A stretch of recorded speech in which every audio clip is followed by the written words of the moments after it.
L'épisode d'aujourd'hui est réalisé grâce au soutien d'Iriscare. Iriscare, c'est un organisme bruxellois d'intérêt public bicommunautaire compétent dans de nombreuses matières liées à la santé et l'aide aux personnes, notamment pour le financement des maisons de repos et des institutions à destination des personnes atteintes d'un handicap. Parmi tous leurs projets, Iriscare a lancé dernièrement le réseau des infirmières-chefs des maisons de repos bruxelloises. L'objectif étant de maintenir un contact régulier avec le terrain, de solliciter le réseau pour des avis ponctuels, d'échanger sur des thématiques spécifiques, mais aussi de mieux prendre conscience des problématiques qui touchent le secteur. Si ça vous intéresse, n'hésitez pas à aller en savoir plus sur leur site iriscare.brussels.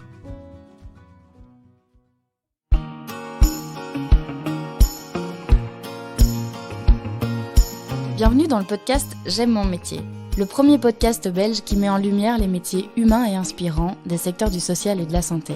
Je suis Émilie Vinsotte, co-directrice de la plateforme du Guide social, la référence depuis près de 40 ans pour de nombreux travailleurs et acteurs psychomédico-sociaux.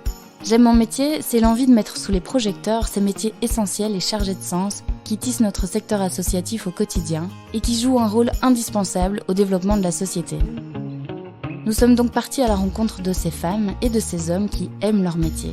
Des gens résilients, engagés, passionnés, animés par cette soif de relations humaines. Aujourd'hui, on découvre un univers bien plus dynamique qu'il n'y paraît, celui des maisons de repos. Notre guide du jour s'appelle Nina. Elle est directrice d'une structure qui accueille plus de 70 pensionnaires. Cette ancienne logopède a eu un véritable coup de cœur pour ce secteur et elle nous explique pourquoi. Dans son quotidien rempli de missions administratives et managériales, elle organise les journées d'une 50aine de travailleurs avec écoute et flexibilité et essaye d'insuffler un esprit de solidarité, indispensable au bon fonctionnement d'une résidence. Ses moments préférés restent dans la rencontre avec ses résidents et toutes leurs petites anecdotes du quotidien qui viennent casser l'idée reçue et très répandue des maisons de repos mouroirs. On embarque dans un parcours professionnel qui mêle franchise et humanité, tendresse et intensité.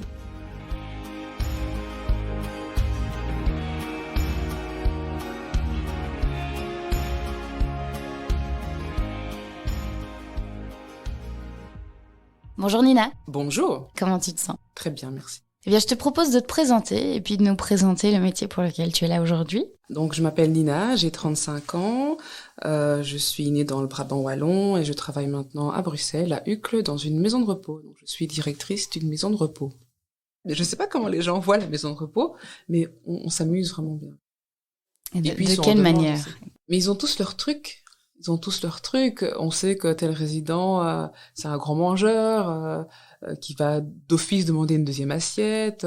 Certains résidents vont aller s'isoler dans des coins parce qu'ils veulent pas être avec des petits vieux, parce que les résidents se critiquent aussi entre eux. Il y a des clans, faut pas croire. Ils sont pas tous adorables et gentils. Et ça, c'est la vie en société. Donc, nous, on est là aussi pour essayer d'arrondir les angles. Voilà. Il y a ceux qui ont plus de visites que d'autres, ceux qui friment d'avoir eu la visite ce week-end par rapport à l'autre qui en a un peu moins, ceux qui sortent, qui vont au restaurant et qui disent ce qu'ils ont mangé au restaurant à ceux qui ont mangé avec nous à midi. Enfin, voilà. Donc il y a des activités, ça c'est certain, qui sont prévues par les animateurs, mais je pense c'est un peu comme le Loft ou la Starac. Je pense que le simple fait de mettre des gens ensemble, il va se passer quelque chose. Ouais. Donc le simple fait de mettre des résidents ensemble à un même endroit, il va se passer quelque chose. On ajoute à ça des travailleurs, il va se passer quelque chose. Le jour du coiffeur, voilà, c'est le jour du coiffeur. Elles sont toutes fières et elles sont belles, elles sont magnifiques, et donc il faut que ça se voit aussi. Il y a des couples qui se forment. Nous, on a fait un mariage dans la maison de repos. Il se passe beaucoup de choses. Tu as toujours travaillé dans le secteur des seniors, des maisons de repos ? Mon premier emploi était logopède en maison de repos parce que je suis logopède de formation. Et donc, j'ai commencé à travailler en maison de repos. Pendant 5 ans, j'étais à temps partiel, comme beaucoup de logopèdes en maison de repos, et je voulais travailler plus, donc j'ai cogité en me disant mais qu'est-ce que je peux faire pour travailler plus, toujours en maison de repos, et donc j'ai repris les études. Je suis repartie faire une formation en direction de maison de repos en cours du soir, et je suis partie devenir responsable en maison de repos, et puis directrice. Et c'est un secteur qui t'a toujours attiré ? Non, je suis arrivée là par hasard en fait. Mes stages, quand j'étais logopède, c'était en école et à l'hôpital. Et puis, c'est vraiment par hasard, par le bouche à oreille, que j'ai obtenu ce poste en maison de repos. Donc, je faisais principalement les animations avec les résidents et aussi quelques prises en charge déglutition. Et donc voilà, ça a commencé comme ça. Et en étant dedans, ce sont des personnes qui ont beaucoup de choses à communiquer, à partager. Et je me suis rendu compte que c'était un environnement qui me plaisait beaucoup plus en tant que logopède que l'école. Et donc, je suis restée là pendant 5 ans. Avec mes résidents, à les écouter, à entrer dans leur vie. Alors, on voit les résidents comme ils sont devant nous, c'est-à-dire avec leurs faiblesses et leurs dépendances. Et puis, il y a tout ce qu'ils ont vécu avant, ce qu'ils ont fait comme métier, ce qu'ils ont accompli, leur famille, ce qu'ils ont fait. Et donc, ils ont un tas de trucs à raconter. Et donc, voilà. Donc, je ne peux plus quitter le monde de la maison de repos. Quel souvenir tu gardes de tes études? Très intéressant, parce que c'est hyper varié. À l'époque où moi j'ai commencé cette formation à l'ULB, il y avait un tronc commun. Donc c'était toute la fac de psycho qui avait un tronc commun. Et puis je crois que c'était en 3e année, on devait choisir une option. Et donc moi, durant ce tronc commun, je me suis intéressée à la surdité. J'ai commencé des cours du soir pour apprendre la langue des signes. Et c'est comme ça que je me suis orientée après vers la logopédie, en pensant que j'allais faire une carrière dans la surdité. Et en fait, pas du tout. Et donc tu as fait tes stages en école? Ouais. Et directement, après tes études, tu es rentré en maison En de repos? maison de repos, ouais, tout à fait. D'accord. Et quel était ton quotidien en tant que logopède en maison de repos? Alors, je travaillais de midi à 17h, temps partiel. Et donc, j'arrivais d'abord pour aider pour le repas. Donc, les résidents qui ont des troubles de la déglutition, qui ont du mal à avaler, je devais être là pour les accompagner pendant le repas. Et ensuite, l'après-midi, je faisais les activités de groupe avec les résidents qui voulaient participer, etc. Donc, j'apportais de la vie dans la maison. C'était une maison de 76 résidents, donc j'étais la seule. J'étais la seule à faire les activités de groupe. Donc, c'était quand même un moment qui était important pour les résidents parce que c'était en dehors des soins, en dehors des actes de soins. C'était le moment où ils pouvaient s'amuser un peu, quoi. Et en tant que logopède, on attend quoi de toi? Est-ce que tu as des patients qui ont des soucis? Est-ce que c'est vraiment pour les animer au quotidien? Quels sont tes objectifs dans une maison de repos? Alors oui, on avait des résidents qui avaient fait des AVC, par exemple, qui avaient besoin d'une prise en charge, mais c'était quand même la minorité. Le plus gros de mon temps, c'était vraiment d'apporter de la vie dans la maison de repos, que ce soit pour des activités de groupe ou en individuel. Et c'est là que tu as découvert ce secteur particulier. Est-ce Ouais. qu'on est loin des stéréotypes de la vieillesse et justement des personnes en fin de vie? Oui. J'entends souvent des mouroirs, etc. Moi, c'est pas ce que j'ai vécu. J'ai travaillé dans 2 maisons de repos différentes et c'est pas du tout ce que je connais. Que du contraire, ce sont des lieux de vie.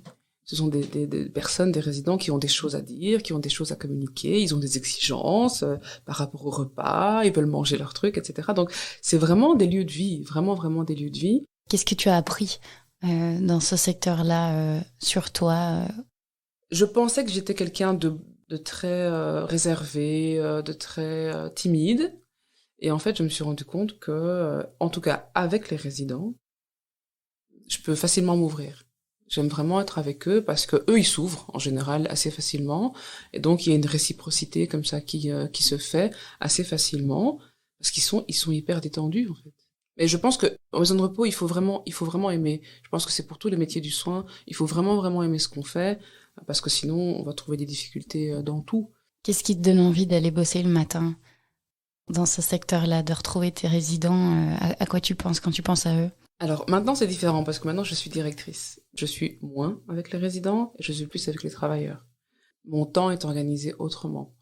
J'ai d'autres tâches à faire, j'ai les horaires à faire, j'ai les salaires, donc ça a un peu changé. Mais c'est vrai que les bons moments dans ma journée en tant que directrice, c'est quand je peux aller dans les étages, papoter avec mes résidents. J'ai un résident qui s'appelle Henri. Il était à l'hôpital, il est arrivé chez nous. Il est adorable, mais il a son petit caractère. Donc quand il n'a pas eu sa 2e assiette à midi, il est de mauvaise humeur pour tout le reste de la journée. Donc on sait comment Henri est, et s'il est de mauvaise humeur, on sait qu'il y a quelque chose qui s'est passé, donc on commence par lui demander s'il a bien mangé à midi, combien d'assiettes il a mangé, si c'était bon, et petit à petit, on arrive à remonter le fil et à savoir pourquoi il est de mauvaise humeur. Quand c'est comme ça, il faut un petit peu le laisser et revenir après avec un petit coca ou un truc, et après ça se calme. Mais ce que je trouve chouette, c'est que on connaît nos résidents. On sait ce qui peut leur faire plaisir, on sait comment ils mangent, ce qu'ils mangent, comment ils boivent leur café, comment est-ce qu'on doit leur faire prendre leurs médicaments. Pour certains, on sait qu'ils se lèvent très très tôt, donc c'est le premier à avoir sa toilette le matin. Pour d'autres, ils aiment bien dormir un petit peu tard, donc il faut arriver vers 9h30, 10h, comme ça la nuit peut se terminer. On connaît nos résidents. Et ça, je pense que quand on arrive à ce niveau-là, au niveau de la prise en charge, c'est hyper gratifiant parce que le résident est chez lui. Comment est-ce qu'on devient directrice de maison de repos? Il faut un diplôme, parce qu'en fait, pour être directeur, il faut le diplôme. Donc, ce sont des formations en 1 an ou en 2 ans, selon qu'on veuille uniquement le diplôme pour Bruxelles ou le diplôme pour Bruxelles et la Wallonie. C'est 2 diplômes différents. Okay. On est en Belgique. Donc, c'est comptabilité, législation, soins, etc., etc.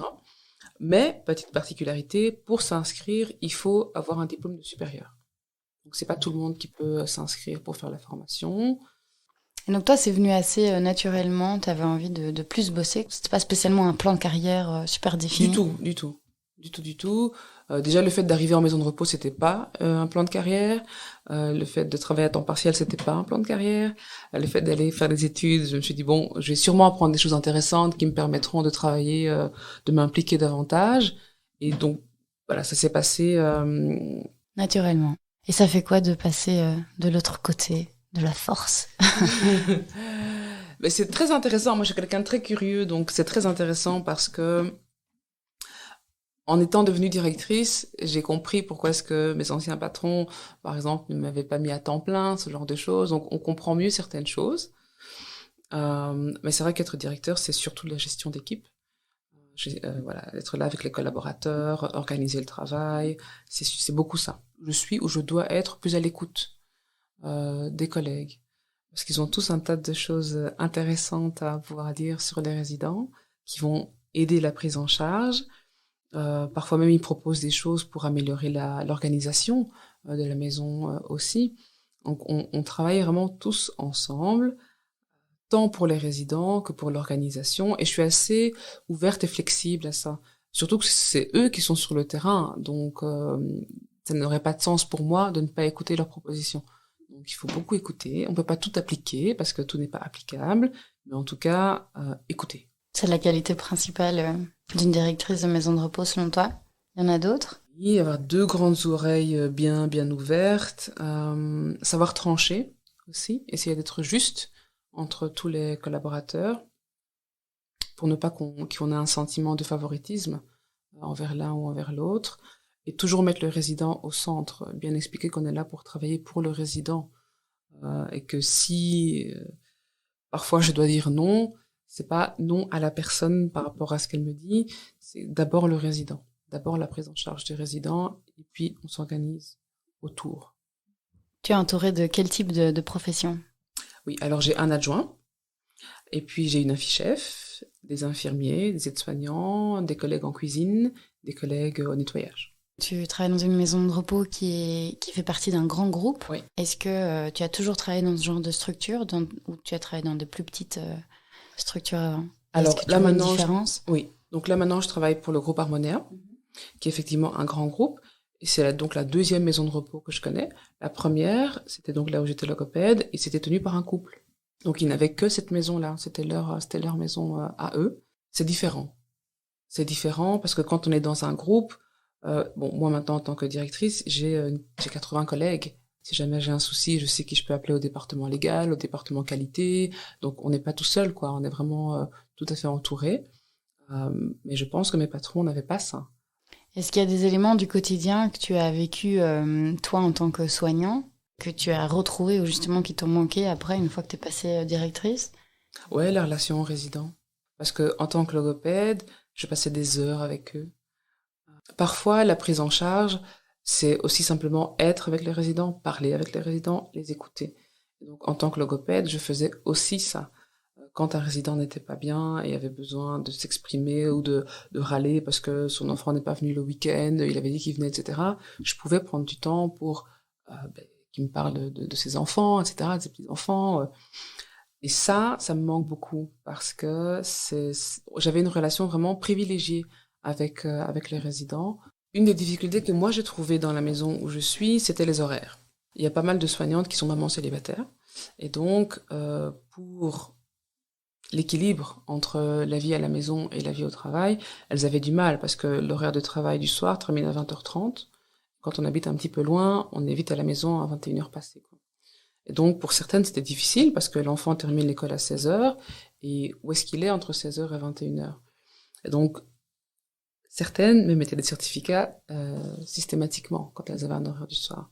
Donc je suis allée les trouver en disant mais explique-moi qu'est-ce qui se passe, etc. Donc certaines se sont ouvertes en m'expliquant le pourquoi, qu'elles étaient coincées, qu'elles avaient des difficultés pour leurs enfants et tout.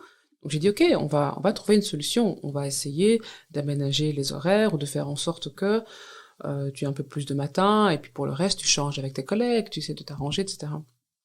Donc c'était un gros travail pour aller trouver tous ces travailleurs-là, pour voir quelles étaient leurs difficultés, pour trouver une forme d'équilibre aussi, parce qu'il y a ce dont eux, ils ont besoin pour leur vie, et puis il y a la réalité de la maison, il faut que la maison tourne, il faut qu'il y ait du personnel et le matin et le soir pour que la maison puisse tourner.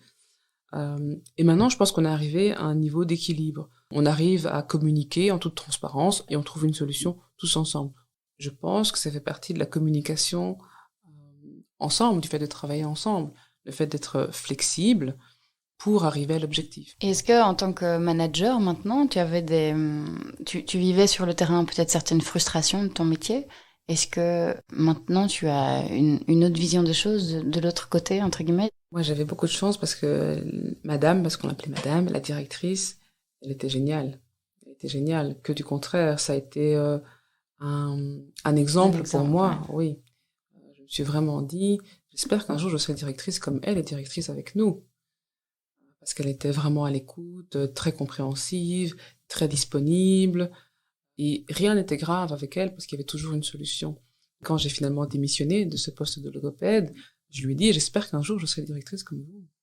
Quelles sont les choses que tu essayes de mettre en avant au quotidien, dans la maison de repos que tu gères? Par rapport aux travailleurs? Oui. Alors, j'ai tout à fait conscience que ce sont des métiers difficiles. Être aide-soignant, être infirmier, s'occuper des résidents, s'occuper de quelqu'un, en fait, c'est déjà difficile. Quand un soignant est au travail le matin, il commence à 7h30 le matin. Donc, à quelle heure il s'est levé le matin pour être à 7h30 au travail? Ses enfants, il les a déposés à quelle heure à l'école? Donc, j'ai conscience que c'est pas simple. Et puis, le travail en lui-même, on s'occupe de personnes dans le domaine du soin. Donc, j'essaye d'être une directrice ouverte, à l'écoute de mes travailleurs. Il y en a certains qui ont juste besoin d'évacuer, ouais. Décharger. Ils viennent parfois me parler, pas pour que je trouve une solution, mais juste pour que ça sorte, quoi. Parce qu'il faut que ça sorte sur quelqu'un, et une fois que c'est sorti, je les sens beaucoup plus décontractés, et j'ai rien dit, et j'ai rien fait, mais ils repartent, ils sont contents. Donc, j'essaye vraiment de mettre ce que je peux à mon niveau comme condition pour qu'ils puissent travailler le mieux possible.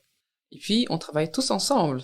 Les aides-soignants travaillent avec les infirmiers, on travaille avec les filles qui nettoient aussi, parce qu'elles voient beaucoup de choses dans les chambres que parfois les soignants ne voient pas, ou que les infirmiers ne voient pas. Donc, c'est important qu'il y ait vraiment une vie d'équipe, au sens large, dans la maison de repos.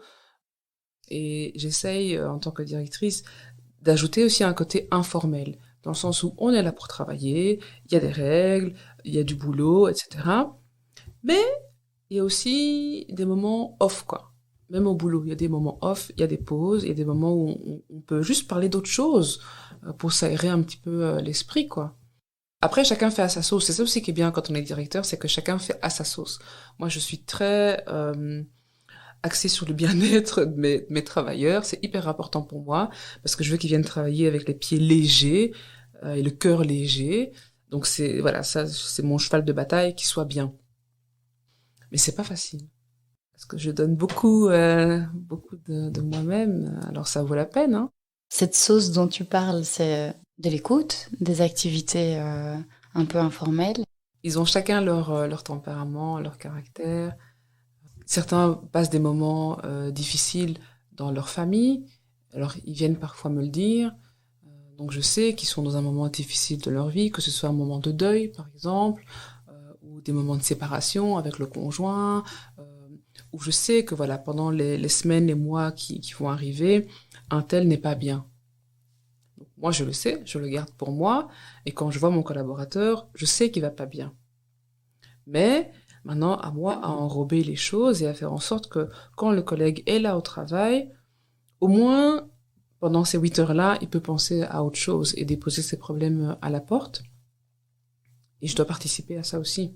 D'autres ne veulent pas, quand ils ont des moments difficiles, ils ne veulent pas rester à la maison. Parce qu'ils vont trop cogiter quand ils sont à la maison et ils préfèrent venir au boulot en se disant, bon, ok, ça me fait un moment off, quoi. Donc c'est vraiment apprendre à les connaître chacun. J'ai pas de recette miracle du tout. C'est chacun. Et mais pour ça, il faut les écouter. Il faut apprendre à les connaître. Être disponible. Oui. Et ça marche, hein, parce que voilà, on est, par exemple, moi, un truc avec lequel j'ai encore du mal, c'est quand on m'appelle Madame la directrice. Je sais pas, j'ai du mal encore avec ça. Je les laisse faire parce que je suis leur directrice, j'ai pas de souci avec ça, mais appelle-moi Nina, quoi. Parce que tu te vois encore sur le terrain comme avant ou ça n'a rien à voir? C'est juste ce poste-là, ouais, c'est peut-être l'intitulé que j'ai encore un petit peu de mal. Peut-être qu'avec les années, ça va venir, hein, mais ça me fait bizarre. Chacun... C'est la distance que tu dois mettre peut-être aussi avec les soignants. Est-ce que tu as l'impression que tu dois parfois... distance? Oui, jouer ce rôle oui. qui est pas toujours simple? La distance, alors oui et non. Parce que je vous vois, collaborateur, mais en même temps, je suis hyper accessible. Donc je les vous vois, mais je mets une ambiance assez décontractée. Quand je discute avec eux, j'essaye d'être accessible et de ne pas mettre un lien hiérarchique trop fort. En tout cas, j'essaye. Parce que je pense que quand il y a une trop grande distance, ça empêche de pouvoir communiquer, ça empêche de pouvoir proposer des choses, de pouvoir se tromper, de pouvoir... Donc ça, j'essaie un petit peu de casser. C'est pour ça que je parle d'informel, du fait d'être avec eux, je vais pas dire que c'est la déconne, mais bon, il y a quand même des moments où c'est bon, quoi. On redescend un peu la pression, quoi, parce que... Est-ce que c'est aussi la nouvelle génération de directeurs? Je sais pas. Je vais avoir 36 ans. Je suis jeune, quoi. J'ai envie d'être détendue au travail aussi, quoi, comme eux. C'est un boulot terriblement exigeant, hein, et les soignants vivent des choses qui sont pas faciles. Tu dois pouvoir les aider à décharger aussi. Oui. On a eu un résident qui est décédé et c'était dur parce que la soignante qui l'a trouvé le matin, il est décédé pendant la nuit, la soignante qui est entrée dans sa chambre pour faire sa toilette le matin l'a trouvé et je pense qu'elle a été très très choquée de sa découverte. Et donc toute cette journée-là, elle était perdue. Et ça se voyait quand on l'a croisée dans les couloirs, on voyait que la journée était très mal partie pour elle. Et donc voilà, on a tous fait, comment j'allais dire ça, entourer la collègue qui passait un moment difficile. On vit des moments agréables avec nos résidents. On sait qu'ils vont probablement nous quitter en étant chez nous. Puis il y a le jour où ça arrive. Et puis il y a le jour où on n'est peut-être pas forcément préparé à ce que ça arrive. Et là, il faut être avec nos collègues qui passent ces moments difficiles-là. Il y a des choses que tu mets en place, des formations, de l'aide, de l'extérieur. Oui, on a la chance d'avoir des partenaires qui font des formations. J'encourage vraiment les collègues à choisir les formations qui les intéressent. D'autres sont partis à faire des formations d'aromathérapie pour voir comment est-ce qu'on peut adapter ça à la maison de repos, etc. Qu'est-ce qu'on pourrait mettre comme huile essentielle pour les résidents. D'autres ont préféré faire des formations sur les soins palliatifs. D'autres étaient plutôt intéressés sur la communication non violente avec les collègues, pour que ça se passe bien avec les collègues. Donc chacun a son truc. Et moi, je les encourage à aller se faire former, parce que c'est toujours bon d'avoir un refresh, de pouvoir un peu être en dehors de la maison de repos, de voir ses collègues dans un autre environnement. La semaine passée, nos résidents sont partis à la mer, avec des soignants, bien sûr. Et une des choses qu'un infirmier m'a dit, il m'a dit, c'est chouette de voir les résidents dans un autre contexte, de voir les membres de famille qui accompagnaient dans un autre contexte. Ils étaient au restaurant, ils mangeaient leur moule, ils se sont promenés, etc. C'est totalement autre chose, même pour les relations entre collègues, parce qu'ils sont pas en uniforme de travail, ils sont habillés en civil, ils sont toujours en train de s'occuper des résidents, mais à la mer. Donc c'est pas tout à fait la même chose, et ça apporte une autre dynamique dans les relations, dans toutes les relations. Bon, on peut pas aller à la mer tous les jours, mais voilà, faire des choses un peu en dehors, c'est nourrissant pour tout le monde. Ouais, c'est nourrissant pour tout le monde. Toi, ton quotidien en tant que directrice de maison de repos, il ressemble à quoi? Alors, le matin, j'essaie d'être là pour le rapport du matin, donc 7h30. Donc, c'est le changement de shift entre les collègues de la nuit qui s'en vont et les collègues du jour qui arrivent. Donc, savoir comment la nuit s'est passée, lancer la journée avec les soignants et les choses à savoir sur la journée qui commence, les rendez-vous médicaux, tel résident qui doit être prêt plus tôt qu'un autre parce que il a un rendez-vous, quoi que ce soit. Et puis, une fois que tout le monde est dans les étages, là, je peux m'installer dans mon bureau, ouvrir ma boîte mail et voir s'il y a des choses urgentes, importantes que je dois faire en matinée. J'essaye de faire un maximum d'administratif le matin. Comme ça, l'après-midi, je peux avoir ou des rendez-vous avec des familles ou avec des entretiens d'embauche ou ce genre de choses. Et puis, surtout, être dans mes étages. Ça, c'est le moment que j'attends quand j'ai fait mon administratif et que je peux aller me promener dans la maison, voir comment les soignants sont, que eux me rapportent comment s'est passée leur journée, comment vont tel ou tel résident. Il y a aussi les médecins qui passent. Donc, c'est toujours intéressant de pouvoir échanger avec les médecins pour voir un petit peu comment vont leurs patients et nos résidents. Les journées sont longues. Les journées sont très longues. On fait aussi des visites qui vont mettre leurs proches. Parfois, les visites, on les fait à 18h, puisque les familles travaillent, donc c'est après leur travail à eux. Quels sont tes plus gros challenges à toi, au quotidien? C'est vrai qu'après le Covid, il a fallu quand même remotiver, parce qu'on était tous fatigués. Et donc, on a eu comme ça un moment où l'absentéisme était quand même fort présent chez les soignants et chez tout le monde, d'ailleurs, en maison de repos. Donc, il a vraiment fallu travailler avec les équipes, leur montrer de la reconnaissance. On a vraiment essayé de travailler avec eux pour ne pas les pointer du doigt, que du contraire, les remercier pour le travail qu'ils font tous les jours pour les résidents, les valoriser, les accompagner, les écouter et faire en sorte qu'ils se sentent bien au travail. Moi, je considère que c'est une grande partie de mon travail en tant que directrice, c'est faire en sorte qu'ils se sentent bien au travail, qu'ils viennent travailler. La pénibilité de recruter, c'est quelque chose que toi tu sens aussi au sein de ta maison de repos?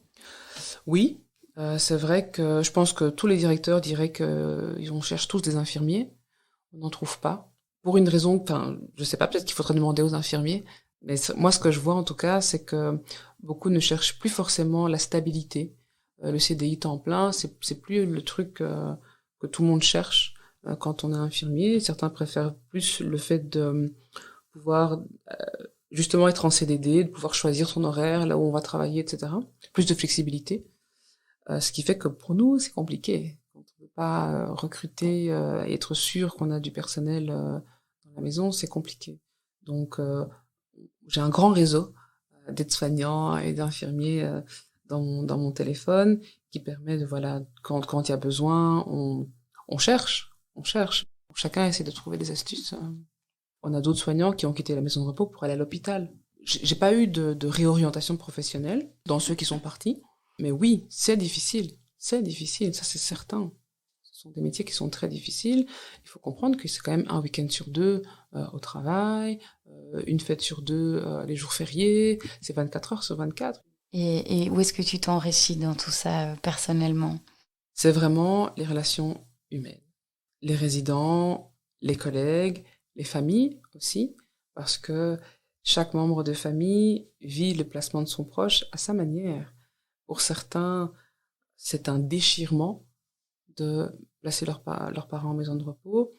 Certains placent leurs parents en disant « j'avais promis à ma maman de ne jamais la mettre en maison de repos ». Mais là, ça devient difficile. Pour d'autres, c'est moins culpabilisant. Et donc, on doit aussi accompagner les membres de famille au niveau où ils sont par rapport à l'entrée de leurs proches en maison de repos. Et donc, ça me fait des relations humaines très riches entre les résidents qui veulent manger telle ou telle chose, les travailleurs qu'il faut accompagner, encourager, soutenir, et puis les familles aussi qui ont besoin de ce soutien-là. Ouais. Comment est-ce que tu vis le fait que ces gens arrivent en fin de vie chez toi? Toi, tu le dis, tu t'attaches, ils font partie de ta vie aussi.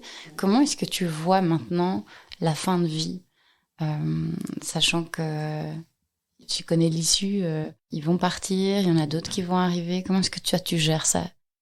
En général, je suis contente pour un résident quand il s'en va. Parce que ils ont fait ce qu'ils avaient à faire. Certains disent, moi tout ce que je veux, c'est aller retrouver mon mari. Quand quelqu'un qui dit ça s'en va, voilà. C'est beau. Oui, c'est dur d'être triste pour quelqu'un qui va retrouver son mari. Vous voyez ce que je veux dire? Ouais. Donc voilà, moi mon point de vue maintenant sur la fin de vie, c'est un point de vue assez tranquille en fait, parce que ils ont fait ce qu'ils avaient à faire. En général, ils sont en paix avec ce qu'ils ont accompli. Comment est-ce que vous accompagnez un résident qui est vraiment en toute fin de vie? Est-ce qu'il y a des choses que vous mettez en place? Oui, alors déjà quand un résident entre et quand il peut encore s'exprimer pour lui-même, etc., on aime bien savoir ce que le résident faisait, aimait dans sa vie. On a un résident qui est parti il n'y a pas très longtemps, qui avait exprimé aux soignants que quand on verrait qu'il serait à la fin, il voudrait avoir son petit verre de whisky. Il l'avait déjà dit plusieurs fois, et quand il se sentait décliné, il disait à la soignante, n'oublie pas, hein, quand tu vas voir que je suis à la fin, moi je veux juste avoir le goût sur la lèvre, quoi. Donc, on essaye de savoir un petit peu comment les résidents envisagent la chose. Puis il y a les familles auxquelles on laisse un accès illimité à la chambre, de jour, de nuit. On les entoure, s'ils veulent dormir là, ils dorment là. Voilà, on les entoure dans ce moment-là. Après, le moment arrive et après, on gère tous comme on peut.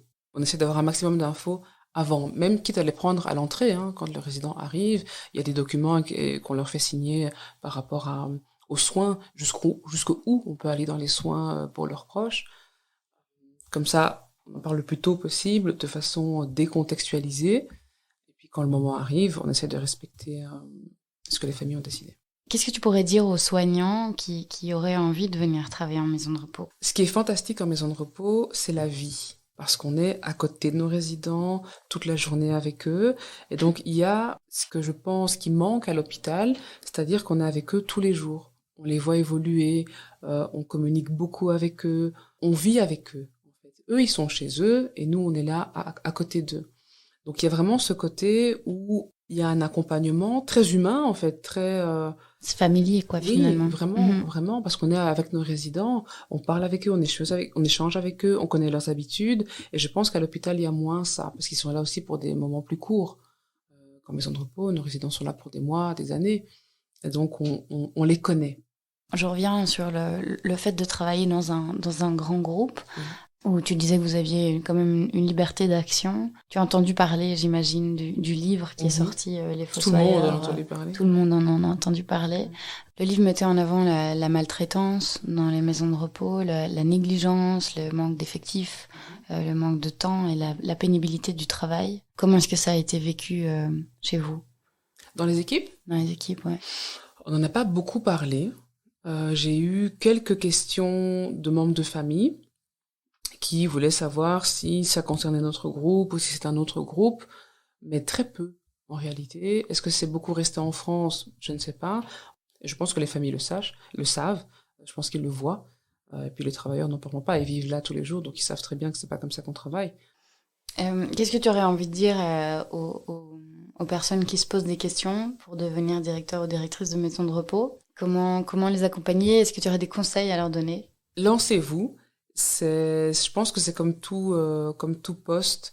Si on aime ce qu'on fait, si on aime les résidents, si on aime le fait de travailler beaucoup, si on aime le fait d'être dans le domaine du soin, si on est capable d'empathie, d'écoute, d'empathie, quand on aime les gens, en fait, ça peut bien se passer. Maintenant, la vraie réalité aussi, c'est que c'est beaucoup de travail et c'est très varié.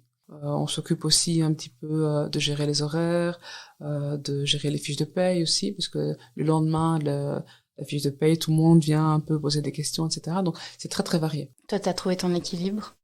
Pas encore. Non, pas encore. Qu'est-ce qui te manque? Je travaille beaucoup, parce que j'adore ce que je fais. Donc, j'aimerais bien pouvoir avoir un meilleur équilibre. Mais ça va déjà mieux par rapport à la période Corona. Dans 5, dans 10 ans, tu te vois encore directrice d'une maison de repos? Je pense que je resterai toujours dans le domaine de la maison de repos parce que c'est Je me sens bien avec les résidents. Je me sens bien là. Est-ce que tu aurais un livre, une série, un film, quoi que ce soit à conseiller qui pourrait nous permettre d'aller plus loin et peut-être ressentir ce que tu vis au quotidien, que ce soit dans ton métier ou dans le secteur dans lequel tu travailles? Un petit conseil que je peux donner à quelqu'un qui pense à mettre son parent en maison de repos, c'est d'aller visiter, bien sûr, et de demander à participer à une activité. Pour voir comment ça se passe, pour voir comment les résidents sont, combien il y a de personnes à l'activité, quelle est la dynamique, ou même de demander si on peut pas manger ce que les résidents ont mangé le midi, ou de venir pendant le temps de midi pour voir comment sont les résidents. Essayer de capter l'ambiance, parce que, à mon sens, la vie dans la maison de repos, c'est vraiment l'ambiance qu'il y a dans la maison de repos. En tout cas, c'est ce que les visiteurs me disent quand ils viennent visiter. Ils me disent, mais il y a un truc dans votre maison, les soignants, ils sont là, ils sourient, etc. Et ça, c'est un truc qu'on ne sait pas fabriquer. Quand on est dans un couloir et qu'on croise, ou dans l'ascenseur et qu'on croise un travailleur qui dit bonjour, qui dit, ah, vous venez visiter, vous allez dans quel étage? Ça, on ne sait pas le fabriquer. Et ça fait partie de l'ambiance de la maison de repos. Quand on croise un résident de l'ascenseur qui vous pose la question, ah, mais vous venez faire quoi ici? Ah, mais on vient visiter, etc. Et que le visiteur demande au résident, et vous mangez bien ici, et vous vous sentez bien? Là, c'est le résident qui raconte, quoi. C'est le résident qui parle. Donc, si vous devez aller visiter une maison de repos, allez capter l'ambiance, tout simplement, et là, vous saurez tout. Parce que ça ne se fabrique pas. Faut pousser la porte. Oui, il faut rentrer, bien sûr. Eh bien, merci Nina pour ton Avec témoignage. grand plaisir. Et puis bravo pour ce que tu fais. Merci. Et belle continuation. Je te souhaite de trouver ton équilibre. Oui, il n'y a plus que ça. Il n'y a plus que ça. Il n'y a plus que ça. C'est bien parti en tout cas. Merci beaucoup. À bientôt. À bientôt. Merci d'avoir écouté ce témoignage jusqu'au bout. Nous espérons qu'il vous a plu, inspiré, informé, remotivé, voire même donné l'envie d'une reconversion. Si c'est le cas, aidez-nous à diffuser ce podcast un maximum. Comment ? En partageant par exemple le lien du podcast autour de vous, en le notant de 5 petites étoiles sur les plateformes d'écoute ou en usant du bouche à oreille sans modération. Et si ces thématiques vous intéressent, n'hésitez pas à aller faire un tour sur le site du Guide Social ou directement sur le site de J'aime mon métier, www.j'aimemonmétier.be. Et enfin, si vous avez une question, une suggestion ou une envie de prendre la parole, envoyez-nous un email à podcast@guidesocial.be. Merci pour votre soutien et à bientôt.